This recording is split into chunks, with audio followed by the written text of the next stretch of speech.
नमस्कार, आप देख रहे हैं सी न्यूज भारत और मैं हूं आपके साथ प्रिया श्रीवास्तव। मध्य प्रदेश बुलेटिन में आपका स्वागत है। बात करेंगे भोपाल की, जहां नगर निगम में वरिष्ठ भाजपा नेता लीलाधर यादव की नियुक्ति की गई, जिसके बाद समर्थकों में खुशी की लहर देखी गई। उन्हें लगातार बधाइयां मिल रही हैं। इसके अलावा चलेंगे इंदौर की ओर, जहां पर 7 दिवसीय श्री जगन्नाथ कथा में श्रद्धालु भक्ति रस में सराबोर नजर आए। संगीतमय कथा के साथ भगवान श्री जगन्नाथ की महिमा का गुणगान किया गया। और रुक करेंगे राजगढ़ के सारंगपुर का, जहां पर पूर्व पार्षद दिनेश कुमार शर्मा को मनोनीत पार्षद बनाए जाने पर भाजपा कार्यकर्ताओं ने उनका भव्य स्वागत किया। देखिए मध्य प्रदेश की ऐसी तमाम खबरें इस बुलेटिन में। खबर भोपाल से, जहां प्राथमिक शिक्षक वर्ग 3 में चयनित NIOS DLED अभ्यर्थियों ने दस्तावेज सत्यापन के दौरान मार्कशीट अमान्य बताए जाने के विरोध में भोपाल स्थित DPI कार्यालय में प्रदर्शन किया। अभ्यर्थियों ने अधिकारियों को ज्ञापन सौंपकर जल्द समाधान की मांग की और चेतावनी दी कि यदि 7 दिन में निर्णय नहीं हुआ तो बड़ा आंदोलन किया जाएगा। अभ्यर्थियों का कहना है कि भर्ती विज्ञापन के समय NIOS DLED को पात्र माना गया था, उसी आधार पर उन्होंने आवेदन किया, परीक्षा दी और चयनित हुए। अब अंतिम चरण में डिग्री अमान्य बताना उनके साथ अन्याय है। उनका आरोप है कि इस संबंध में पहले कोई नोटिस या आधिकारिक सूचना भी जारी नहीं की गई। वहीं DPI अधिकारियों ने ज्ञापन देकर जांच का आश्वासन दिया। अधिकारियों के अनुसार NCTE के नियमों के तहत 2 वर्षीय DLED अनिवार्य है, जबकि NIOS का 18 माह का कोर्स केवल सेवारत शिक्षकों के लिए था। अभ्यर्थियों ने मांग की कि या तो उन्हें नियुक्ति दी जाए या ब्रिज कोर्स के माध्यम से पात्र बनाया जाए, अन्यथा वे आंदोलन और न्यायालय का रुख करेंगे। हम सभी का अपने अपने जिले में DB हो चुका है। जो 37 जिले हमने सिलेक्ट किए थे उन सभी में DB हो चुका है। हमने देखा कि हमारे रिजेक्ट किए जा रहे हैं NIOS DLED, जो कि 2017 से 19 तक प्रोग्राम चला था, जो कि भारत सरकार ने कराया था। उस समय जो हमारे शिक्षा मंत्री थे प्रकाश जावड़ेकर थे, तो नरेंद्र मोदी जी की अध्यक्षता में ये सब हुआ था। ये उनके लिए था इन सर्विस टीचर, और हम सभी इन सर्विस टीचर थे, प्राइवेट गवर्नमेंट स्कूल सभी की इन सर्विस टीचर थे। लेकिन आज हमको ये बोला गया है कि आपकी एक रिजेक्ट किया गया है। और उससे पहले 2020 में जो भर्ती आई, जिसकी 23 में ज्वाइनिंग हुई, उसके बाद वर्ग 2 की हुई, 18 से 20 में ज्वाइनिंग हुई, और अभी रिसेंटली 4 जुलाई से 11 जुलाई तक जो ज्वाइनिंग चली है उसमें भी लिया गया है वर्ग 2 को माध्यमिक शिक्षा में। आप देख सकते हैं सब DPI के पास रिकॉर्ड रहता है। अब हमसे ये निवेदन है, वर्ग 3 में उसमें भी लिया है, हम हर भर्ती में लिया है, पर अभी कल परसों से यहाँ पर होल्ड किया जा रहा है कि NIOS का DLED मान्य नहीं है। DLED मान्य नहीं, हमारा निवेदन है कि हमें नियुक्ति दी जाए। कर रहे हैं, बड़ी मुश्किल से तो जॉब पाई है और उसमें भी हमारे लिए समस्या खड़ी हो गई है। अब इसका हल कैसे होगा? 15 दिन में रूलों को बदल दिया जाता है कि 15 दिन पहले ही वो वैलिड थे और हम आज हमें DV के 1 दिन पहले तक पता नहीं चलता है कि हम लोग रिजेक्ट हैं या हमारी जो डिग्री है वो वैध नहीं है। कहीं किसी रूल बुक में कहीं कोई नियम नहीं था। DPI की किसी रूल बुक में न तो DPI ने कोई अलग से कोई नोटिस जारी किया। उसके बाद जब हम DP कराने जाते हैं तो DV के फर्स्ट डे तक भी हमें पता नहीं होता है कि हम एलिजिबल हैं। सेकंड डे अचानक से DPI का आदेश आता है, जांच करता अधिकारी के द्वारा कह दिया जाता है कि NIOS वाले जितने भी हैं उन सभी को जो है चयन परीक्षा से जो वेरिफिकेशन है उससे हटाया जाता है या उन्हें रिजेक्ट किया जाता है। तो ये कहाँ का न्याय है?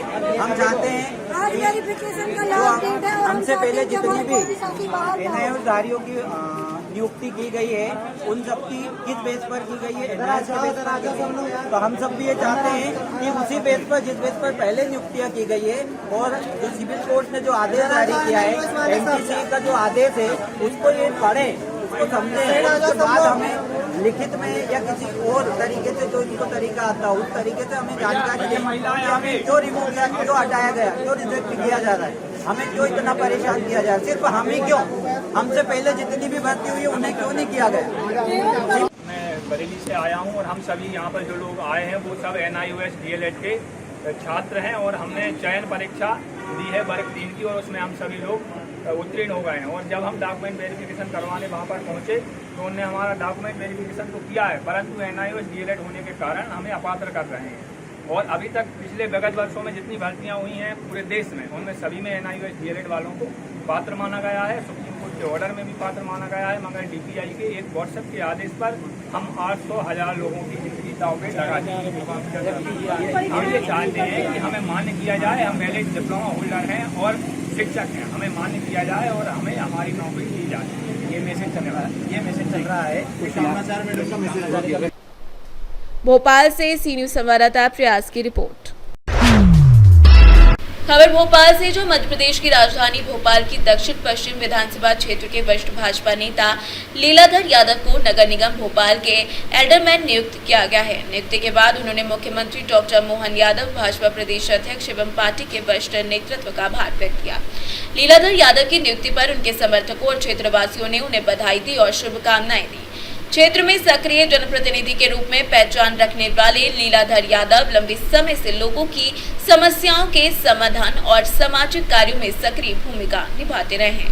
समर्थकों ने उम्मीद जताई है कि उनकी नियुक्ति से नगर विकास और जनहित के कार्यों को नई गति जरूर मिलेगी।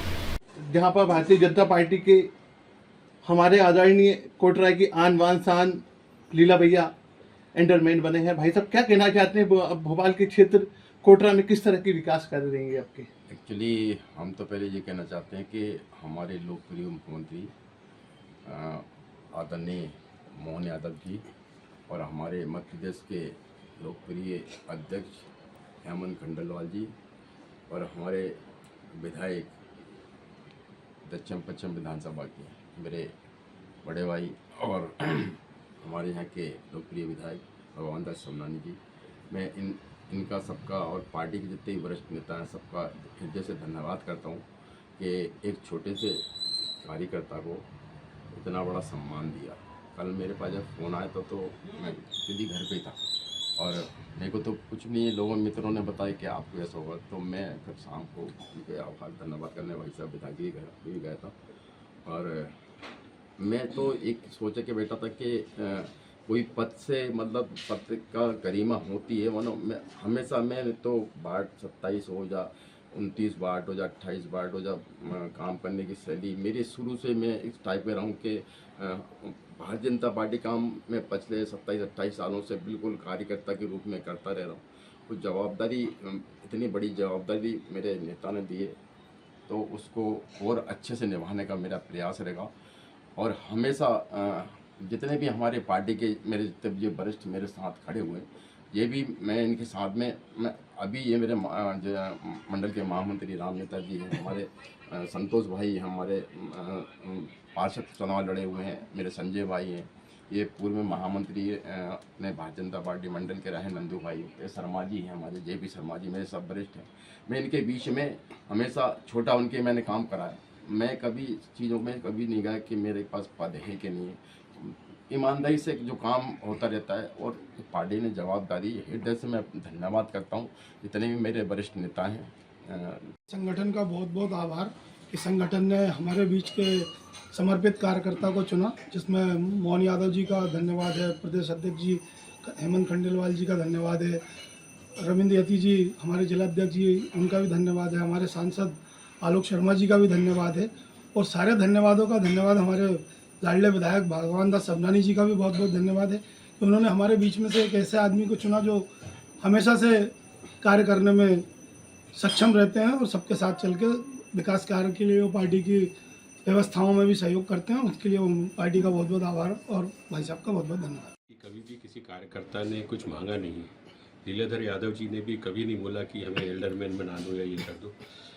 वरिष्ठ नेताओं को हमेशा लगा है कि इस व्यक्ति का यहाँ पर उपयोग किया जा सकता है, उसी को देखते हुए लीलाधर जी को एल्डरमैन बनाया।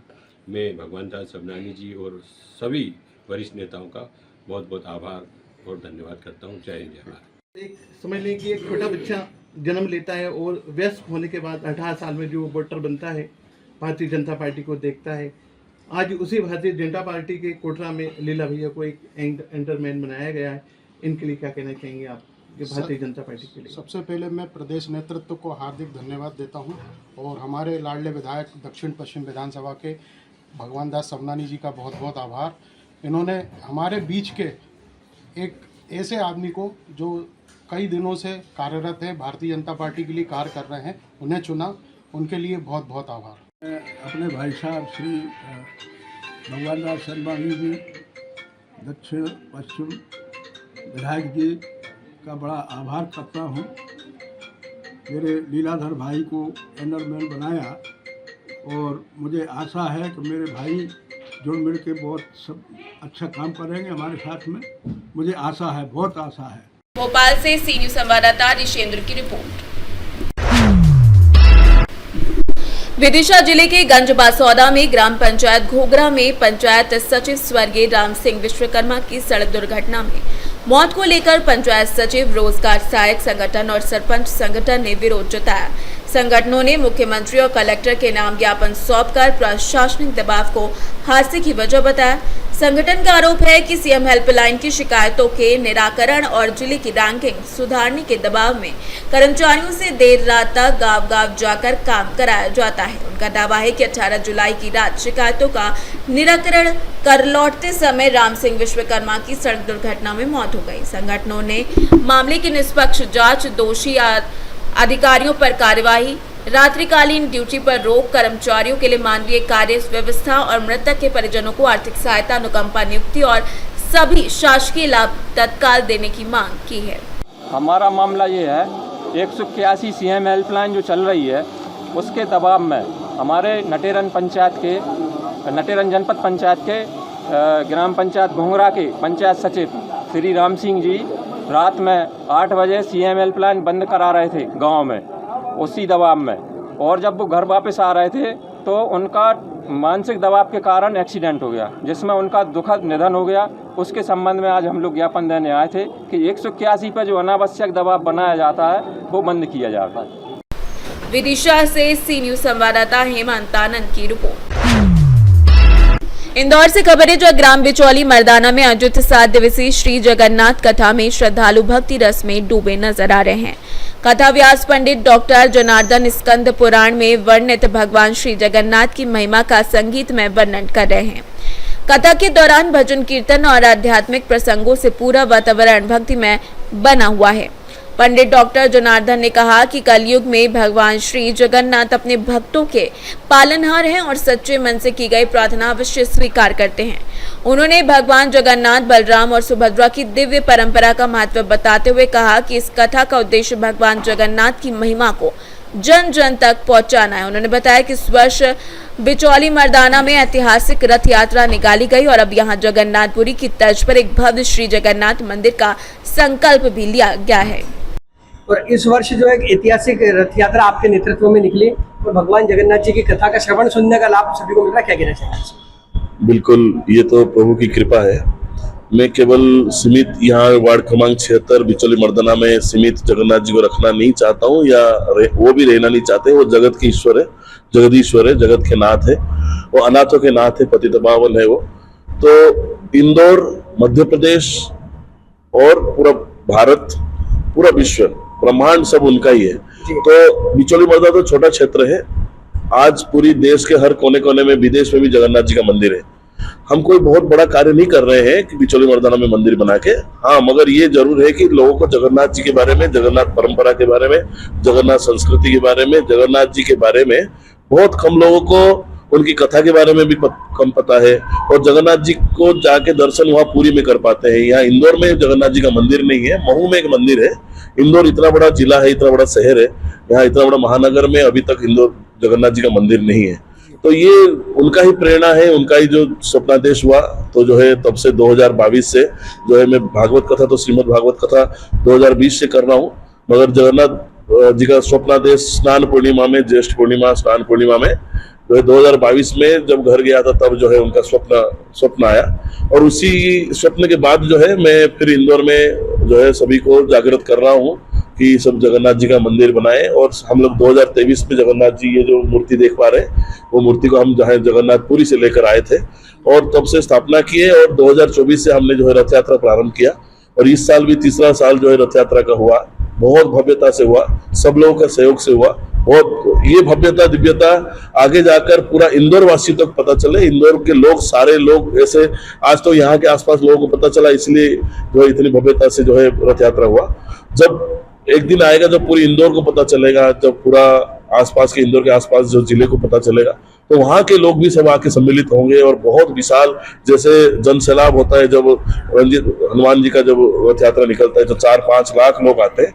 यहाँ भी जगन्नाथ जी का रथ जब निकलेगा तो वैसे 10-15 लाख लोग आए, तब जाके लगेगा कि हाँ हमने कुछ जीवन में करा, जगन्नाथ जी की प्रतिष्ठा के लिए हमने जो है हमारा थोड़ा सा जो है दास बनने का सहयोग करने का एक जो है मौका मिला। कलयुग में भगवान जगन्नाथ की महिमा अपरंपार है और भक्तों को दर्शन मात्र से ही उनकी जो इच्छा है, मनोइच्छा पूरी हो जाती है। क्या कहना चाहेंगे? बिल्कुल आपने सही बोला, केवल दर्शन मात्र से ही हर मनोकामना पूरा करने वाला, हर पतितों को उद्धार करने वाला, हर पापों को नष्ट करने वाला, कितना भी बड़ा पाप कोई व्यक्ति क्यों ना किया हो, अगर एक बार उनकी दर्शन मात्र से वहां जगन्नाथपुरी में जब केवल प्रभु का एक बार दर्शन मात्र से सारे पाप खंडन हो जाता है, सारे ग्रह दोष खंडन हो जाता है, सारे दुख दर्द समाप्त हो जाता है, सारे समस्या का निदान हो जाता है एक बार। क्योंकि जगन्नाथ एक ऐसा महादेव है, ऐसा एक प्रभु है जिनके अंदर आज भी जो है ब्रह्म पिंड है, हृदय पिंड है और आज भी जीवंत सालेग्राम उनके अंदर विराजमान है।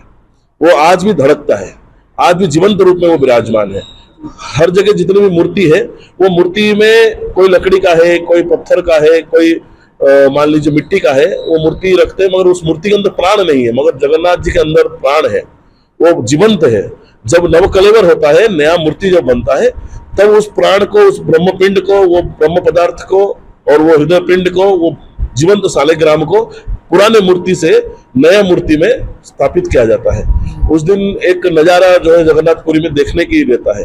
पूरा सब दूर जो है लाइट गोल करके, मंदिर का भी लाइट गोल करके, जिस व्यक्ति को चुना जाता है, जिस व्यक्ति के राजा के स्वप्नों के माध्यम से जिस व्यक्ति को वो ये आज्ञा दिया जाता है, वो व्यक्ति के भी आंखों में पट्टी बांध करके वो जगन्नाथ, बलभद्र, सुभद्रा और सुदर्शन जी के जो है उनके शरीर से वो ब्रह्मपिंड जो है निकाल करके नया मूर्ति में स्थापना किया जाता है। पुराना मूर्ति को जो है कोयली वैकुंठ वहां पर मंदिर में ही है, उत्तर दिशा में, वो कोयली वैकुंठ में वहां जो है मिट्टी में गाड़ दिया जाता है, यानी मिट्टी में उनको पाताली किया जाता है और नया मूर्ति को जो है जगन्नाथ मंदिर में स्थापना होता है। ये जिस साल 2 आषाढ़ का महीना आता है उसी साल ऐसा होता है। वो शायद 10 साल में भी हो, 20 साल में हो, 15 साल में, जब भी 2 आषाढ़ का महीना आता है तो ऐसा होता है। मैं पंडित डॉक्टर जनार्दन, मैं जगन्नाथ जी का छोटा सा सेवक हूँ। मैं चाहता हूँ, मेरा इच्छा यही है कि, और संकल्प भी यही है कि स्वयं जगन्नाथ जी यहाँ आकर विराजे और उनका स्थान वो खुद तय करे और सभी लोगों को जगन्नाथमय सनातन के प्रति और संस्कृति, उनकी संस्कृति के प्रति जो है वो खुद ही जो है सबको मार्गदर्शन दे, सबका जीवन धन्य करे। राधे राधे, जय जगन्नाथ।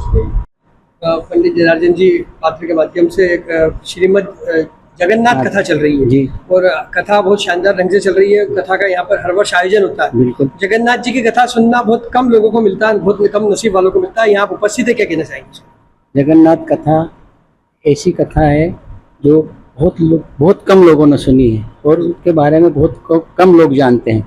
आज जनार्दन जी के द्वारा जो कथा का आयोजन हो रहा है और जगह जगह जो प्रचार प्रसार हो रहा है वो बहुत बड़ी उपलब्धि है। आज बिचौली मर्दाना के लिए इतनी बड़ी उपलब्धि कभी नहीं मिली होगी जितनी बड़ी आज उपलब्धि मिल रही है। जगन्नाथ भगवान की कथा एक ऐसी कथा है जो जगत के नाथ है, जगत के दाता है, जो सबको कुछ देने वाले हैं, सबका कष्ट दूर करने वाले। ऐसी प्रभु की कथा आज हमारे डॉक्टर साहब जनार्दन जी के मुख से हम जो सुन रहे हैं, हमारा सबका जीवन धन्य हो रहा है। और पूरी बिचौली मर्दाना में एक ऐसी अच्छी शांति की और प्राण प्रेरित जो प्रेरणा स्रोत जो भाव प्रभाव बह रहा है वो बहुत धन्य है हमारे लिए। हम सब बहुत भाग्यशाली हैं जो आज हमको जगन्नाथ भगवान की कथा सुनने को मिल रही है और मंदिर के लिए जो व्यवस्थाएं हम लोगों को मिल रही है वो बहुत बड़ी उपलब्धि है। हमको जगन्नाथ मंदिर बनाना है और उसके लिए हम सब दृढ़ संकल्प हैं और जल्दी से जल्दी भगवान के मंदिर के निर्माण की व्यवस्था हम लोग कर रहे हैं और जल्दी से जल्दी भगवान हमको प्रेरणा देगा और जगह मिलेगी और हम जल्दी से जल्दी मंदिर का निर्माण करेंगे। और इस जगन्नाथ कथा के पूर्व पंडित जनार्दन जी पात्र के सानिध्य में जी एक बहुत बड़ी रथ यात्रा निकली, जिसमें उड़ीसा में जो जगन्नाथपुरी में रथ यात्रा निकलती है उसका दृश्य यहाँ बिचौली मर्दाना में पैदा किया। क्या कहना चाहेंगे उस रथ यात्रा को लेकर? वो रथ यात्रा तो पिछले हम 2 वर्ष से निकाल रहे हैं। इस वर्ष हमको भगवान ने ऐसी प्रेरणा दी और हमारे दादा का अथक प्रयास रहा, जो हम लोगों ने सब जो बिचौली मर्दाना के जो सब विधायक के जो प्रतिनिधि थे उन लोगों से बैठ के मीटिंग की और मीटिंग में हम लोगों ने जो हमको भगवान ने प्रेरणा दी उस हिसाब से हमको जो जागृति मिली उससे हमने भव्य आयोजन भगवान जी का रखा। जगह जगह सब होर्डिंग बैनर लगाना, प्रचार प्रसार, ये सारी व्यवस्थाएं हम लोगों ने की और भगवान ने हमारी बहुत मदद की। जगन्नाथ भगवान ने ऐसी अच्छी प्रेरणा दी कि उससे हम लोग धन्य हो गए। और इतनी विशाल रैली, भगवान जी की इतनी विशाल यात्रा, वो एक बहुत बड़ी मायना रखती है और हर वर्ष इससे बड़ी विशाल यात्रा निकालने की हम लोगों का प्रयास रहेगा और भगवान हमको सहयोग देगा, मदद करेगा और हमको हर उपलब्धि देगा ईश्वर। इसलिए हम भगवान जी का बहुत बहुत धन्यवाद करते हैं। सब लोगों का, जिन लोगों ने यथ यात्रा में हमको सहयोग दिया उन सब का भी हम बहुत धन्यवाद करते हैं। और हमने प्रेरणा स्रोत हमारे दादा है जो हमारे व्यासपीठ पे बैठे हैं, जगन्नाथ भगवान की कथा सुना रहे हैं। कथा सुनने को ही नहीं मिली हमको, पहली बार जो कथा सुनने के मिली, हम बहुत बहुत दादा के बहुत बहुत। मेरा नाम दिनेश कुमार सोनी, बिचौली मर्दाना, इंदौर। इंदौर से सीनियर संवाददाता राकेश रायकवार की रिपोर्ट। खबर राजगढ़ से, जो जिले के सारंगपुर नगर पालिका में मध्य प्रदेश शासन द्वारा पूर्व पार्षद दिनेश कुमार शर्मा को मनोनीत पार्षद नियुक्त किया गया। यह नियुक्ति राज्य मंत्री गौतम टेटवाल के प्रयासों से की गई। नियुक्ति के बाद सारंगपुर बस स्टैंड परिसर में भाजपा कार्यकर्ताओं ने दिनेश शर्मा का भव्य स्वागत किया। इस दौरान नवनियुक्त एडरमैन ने मुख्यमंत्री, मध्य प्रदेश शासन, भाजपा संगठन और राज्य मंत्री गौतम टेटवाल का आभार भी व्यक्त किया। इस कार्यक्रम में समाज सेवी, जनप्रतिनिधि, व्यापारी संघ समेत कई लोग मौजूद रहे। जो आज ये स्वागत किया है, किस विषय में स्वागत कराया गया है? मध्य प्रदेश शासन के द्वारा सभी नगर पालिका, नगर परिषद में एल्डरमैन और मनोनीत पार्षदों की नियुक्ति की गई है। इसके संबंध में सारंगपुर में भी 6 पार्षदों का जो है मनोनयन माननीय मंत्री जी के सहयोग से, माननीय जिलाधिकारी के सहयोग से जो है हुआ है। आगे फिर आपके इसमें कार्यकाल में क्या काम? माननीय मंत्री जी का दिल से, तहे दिल से आभार प्रकट करता हूँ और मध्य प्रदेश में जितनी भी जन कल्याणकारी योजनाएं अभी चल रही है उसको गति प्रदान करते हुए संगठन और पार्टी को मजबूत करने की पूरी। राजगढ़ से सीनियर संवाददाता जावेद खान की रिपोर्ट। आगरमालवा के ग्राम कुंडला खेड़ा में दूषित पानी की समस्या को लेकर ग्रामीणों ने आगर सारंगपुर मार्ग पर सेमली जोड़ के पास चक्का जाम कर प्रदर्शन किया। ग्रामीणों का आरोप है कि एक निजी कंपनी पिछले करीब 1 साल से नाले में दूषित पानी छोड़ रही है, जिससे पेयजल स्रोत और मवेशियों के लिए पानी भी प्रभावित हो रहा है। ग्रामीणों का कहना है कि दूषित पानी के कारण बदबू, त्वचा संबंधी बीमारियां और अन्य स्वास्थ्य समस्याएं बढ़ रही हैं। कई बार शिकायत करने के बावजूद समस्या का समाधान नहीं होने पर उन्होंने प्रदर्शन किया। सूचना मिलने पर तहसीलदार, थाना प्रभारी और अन्य अधिकारी मौके पर पहुंचे। अधिकारियों ने नाले का निरीक्षण कर पानी की स्थिति गंभीर बताई और मामले की जांच कर उचित कार्रवाई का आश्वासन दिया। कुंडला आगर से पानी यही पानी हमारे पीने की जो पाइपलाइन का पानी उसी पानी में 100 मीटर गहरा है कुआं पाइपलाइन, उससे गंदा पानी आता है और हमारे गांव के लोग 30% बीमार हो चुके हैं और इस पानी से नहाए तो खुजली शुरू हो गई है। इससे कोई पशु वगैरह? पशु एक गाय तो मर चुकी है, हमने गाड़ दी गाँव वालों ने, और बाकी बहुत सारी गायें अभी खुजली की हमारी और परेशान है। 2-3 गायें और बीमार है। ये कौन क्या जीरकोन कंपनी सब बोलते हैं इसको, हमें तो इतना गाँव के लोग हमें इतनी जानकारी नहीं है। ये कंपनी नहीं थी, उससे पहले हमारा पानी भी व्यवस्थित था। पानी की वजह से टंकी में से पानी गए, लोग मरे गए थे इंसान, वो भी समस्या जीरकोन कंपनी से होने वाली समस्या यहाँ पे भी होगी। वो धरना प्रदर्शन दिए हमने, गंदा पानी बंद नहीं कर रहे, उसकी वजह से धरना प्रदर्शन देना पड़े हमको यहाँ पे, ठीक है। वो नाले में जाके देख लो, गंदा पानी है सर, देख लो बोले तुम चल के। इनको हम 3 बार खे चुके हैं, 3 बार एक्सीडेंट हो चुके हैं गाड़ी की वजह से। ना तो हटाए ना कोई, ये धुआं प्रदर्शन बंद करे तो हम आंदोलन बंद करेंगे, नहीं तो नहीं करेंगे हम आंदोलन। और आंदोलन करेंगे रोड पर और जनता लाएंगे और बिठाएंगे यहाँ पे, ठीक है। यही निवेदन है। आगरमालवा से सीनियर संवाददाता अर्श अहमद कुरैशी की रिपोर्ट। रीवा जिले के सिरमौर क्षेत्र में टोन्स हाइडर प्रोजेक्ट के तहत बन रही WBM सड़क के निर्माण कार्य पर ग्रामीणों ने गंभीर सवाल उठाए हैं। ग्रामीणों का आरोप है कि सड़क निर्माण में मानव सामग्री की जगह नहर की खुदाई से निकले मलबे का उपयोग किया जा रहा है, जिससे सड़क की गुणवत्ता प्रभावित हो सकती है। ग्रामीणों का कहना है कि विरोध करने पर ठेकेदार ने एक कर्मचारी ने ऊपर से आदेश होने की बात कहकर आपत्तियों को नजरअंदाज कर दिया और इसके बाद पूरे मामले को लेकर लोगों में नाराजगी बढ़ गई है। ग्रामीणों ने सड़क निर्माण सामग्री की स्वतंत्र तकनीकी जांच, गुणवत्ता परीक्षण और पूरे निर्माण कार्य की उच्च स्तरीय जांच कराने की मांग की है। साथ ही अनियमितता पाए जाने पर संबंधित अधिकारी और ठेकेदार के खिलाफ कार्रवाई की भी मांग की है। फिलहाल इस मामले में Madhya Pradesh power generating company या संबंधित विभाग की ओर से कोई आधिकारिक प्रतिक्रिया सामने नहीं आई है। विभाग का पक्ष मिलने पर उसे भी प्रमुखता से प्रसारित किया जाएगा। रीवा से सी न्यूज़ संवाददाता अर्जुन तिवारी की रिपोर्ट। सागर जिले के देवरी में आयोजित जनसुनवाई में कलेक्टर प्रतिभा पाल ने ग्रामीणों और क्षेत्रवासियों की समस्याएं सुनी और संबंधित अधिकारियों को त्वरित निराकरण के निर्देश दिए। कलेक्टर ने पटवारियों को सीमांकन बंटवारा, नामांतरण और नक्शा तरमीम सहित लंबित राजस्व प्रकरणों का तय समय सीमा में निपटारा करने के निर्देश दिए। उन्होंने विशेष रूप से सीमांकन और नक्शा तरमीम के लंबित मामलों का 5 दिनों के भीतर निराकरण सुनिश्चित करने को कहा। जनसुनवाई में राजस्व, पंचायत, खाद्य, पेंशन, आवास योजना, जलापूर्ति और अन्य विभागों से जुड़े आवेदन प्राप्त हुए। अधिकांश मामलों का मौके पर निराकरण किया गया, जबकि शेष प्रकरणों के लिए समय सीमा तय कर अधिकारियों को कार्रवाई के निर्देश दिए।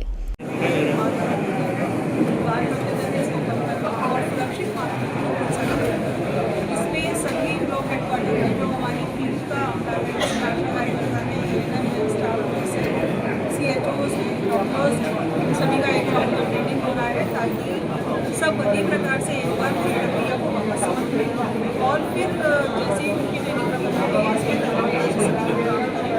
आगे चल करके अगर कोई भी केस ऐसा होता है जिसमें अपनी स्थिति होती है तो हम परीक्षण करेंगे और आगे तक देवरी नगर पालिका में अध्यक्ष पे FIR है और 1 महीने से वो खड़ा है और सारे काम प्रभावित हो रहे हैं। ये गंभीर विषय है कि नगर पालिका के जो सभी ट्रांजेक्शन से सभी प्रकार की सुविधाएं और तरीके से हो गई थी, तो आज ही इसमें जो नगर डिपार्टमेंट है उसके संबंध में वो चर्चा करके उसका कोई ना कोई डिपार्टमेंट का शीघ्रता से सर कुछ पुलिये जर्जर है क्षेत्र की खबरें भी प्रकाशित की है और एक महिला की मौत भी हुई थी, उससे संज्ञान नहीं है। जैतपुर का एक पुलिस जर्जर है जैसे हफ्ते हैं जो बारिश होने की दशा में इसमें पानी ज़्यादा होता है और जिसमें अगर कोई निकलेगा पानी की दशा में तो बह सकते हैं, तो ऐसे में साइंटिस्ट भी लगाए गए और ऐसे और एक काम आइडेंटिफाई करेंगे और उनके पुनर्निर्माण का या फिर उनकी जैसी भी स्थिति है विभाग के तकनीकी अनुसार नए निर्माण के संबंध में। मैम 38 करोड़ की लागत से संदीपनी विद्यालय बना है, स्कूल बना है, वो जर्जर होता जा रहा है, वो आपने चेक किया क्या? संदीपनी विद्यालय तो अभी नया बना है मैम, मगर अभी 2 दिन पहले उद्घाटन हुआ। तकनीकी टीम भेज करके उसकी जांच कराएंगे पहली बार और उसके अनुसार ठीक है। जर्जर नहीं है। सागर से सी न्यूज़ संवाददाता लाल की रिपोर्ट। उज्जैन जिले के बड़नगर क्षेत्र के ग्राम बिरियाखेड़ी में एक पत्रकार को फोन पर धमकी देने का मामला सामने आया है। पत्रकार राधेश्याम सांवरा ने आरोप लगाया है कि सरपंच प्रतिनिधि मनोहर परमार ने फोन पर अभद्र भाषा का प्रयोग करके उन्हें धमकाया। आवेदन के अनुसार 20 जुलाई को फोन पर हुई बातचीत के दौरान आरोपी ने कथित रूप से पत्रकार को उनके खिलाफ खबरें न लिखवाने और सामने आकर बात करने की धमकी दी। घटना के बाद पत्रकार ने अपनी और अपने परिवार की सुरक्षा को लेकर आशंका जताते हुए पुलिस में शिकायत दर्ज कराई है। पीड़ित ने प्रशासन से मामले की निष्पक्ष जांच कर आरोपी के खिलाफ सख्त कानूनी कार्रवाई की मांग की है। फिलहाल पुलिस ने आवेदन प्राप्त कर मामले की जाँच शुरू कर दी है। आरोपों पर दूसरे पक्ष की आधिकारिक प्रतिक्रिया सामने नहीं आई है। सर राधेश्याम सांवरा, किस तरह की घटना घटित हुई आपके साथ? सर मैं एक पत्रकार हूँ और पत्रकार होते हुए जो मनोहर परमार है ग्राम बिरियाखेड़ी सरपंच पत्नी, उनकी वजह कल शाम को मुझे फोन किया गया कि तेरी चर्बी बहुत चढ़ गई है। मैं बोला क्या बात है, तो इस तरह की कई मुझे धमकी देने लगा और मुझे बोला कि तू पीतमपुर से यहाँ आ गया है तो अपने हिसाब से रहे। अगर कोई और साथ में भी बोला कि कोई दिक्कत है तो मुझसे आके सामने लड़ ले। इस तरह से मुझे धमकी दी गई और मेरे परिवार या मेरे साथ कोई घटना होती है तो उसका जिम्मेदार सरपंच पति मनोहर रहेगा। उससे पहले मेरे पास एक ऑडियो है जिसके अंदर स्पष्ट रूप से मनोहर परमार बोल रहा है कि तेरी चर्बी बहुत चढ़ गई है। बड़नगर से सी न्यूज़ संवाददाता विजय सोलंकी की रिपोर्ट। फिलहाल इस बुलेटिन में इतना ही। देश दुनिया की बाकी और खबरों के लिए आप बने रहिए सी न्यूज़ भारत के साथ। श्री मंगलनाथ मंदिर उज्जैन, परम पूज्य बाबा अमर भारती जी के सानिध्य में वैदिक एवं तांत्रिक परंपरा के अनुसार हवन, पूजन एवं अनुष्ठान। यदि आप जीवन की विभिन्न समस्याओं के समाधान हेतु धार्मिक अनुष्ठान कराना चाहते हैं तो मंगलनाथ मंदिर में श्रद्धा पूर्वक संपर्क करें।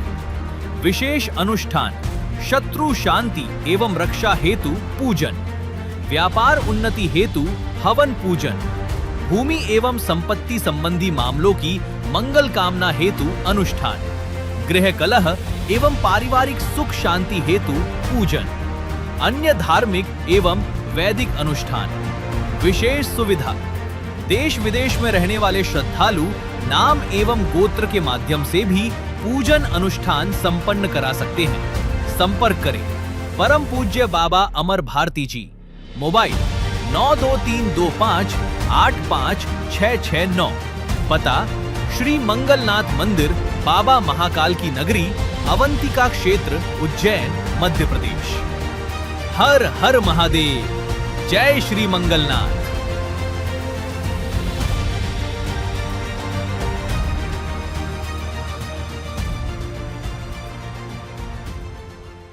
जय मंगलनाथ। उज्जैन मंगलनाथ मंदिर, पुजारी महंत बाबा अमर भारती, मंगलनाथ से। मंगल ग्रह का जन्म स्थान, नवग्रह, उसमें मंगल ग्रह का जन्म स्थान शिव स्वरूप में। जिन जातक की कुंडली में मंगल का दोष होता है या मांगलिक कुंडली होती है, जैसा कि 1, 4, 7, 8 और 12वें स्थान पर जहाँ भी मंगल होता है, पत्रिका में मंगल पूर्ण होता है। उस पूर्ण मंगल दोष निदान के लिए भगवान मंगल का दही और भात का पूजन करने से समस्त प्रकार के मंगल दोष का निदान होता है। मंगल ग्रह अग्नि तत्व अंगार के समान उनका स्वरूप है। उनके शरीर पर शिथिलता प्रदान करने के लिए दही और भात का भगवान पर लेप करने से मंगल दोष निदान होता है। मेष और वृश्चिक राशि के स्वामी मंगल। जय मंगलनाथ। हर हर महादेव।